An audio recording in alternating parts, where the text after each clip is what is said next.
Ang ganda ng mata niya. Kahit palagi ko siya nakikita rito, hindi pa rin ako nag-usawang tumitid. Uy! Sige pa.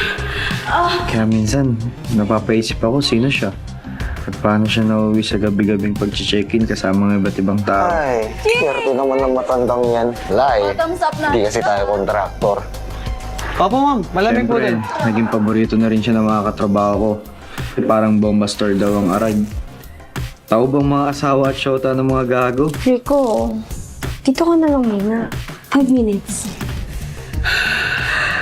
Kaya lagi kong sinasabi sa mga katrabaho ko na wag nyo lang siyang paglawayan. Yung si Kaso, sarap talaga yun.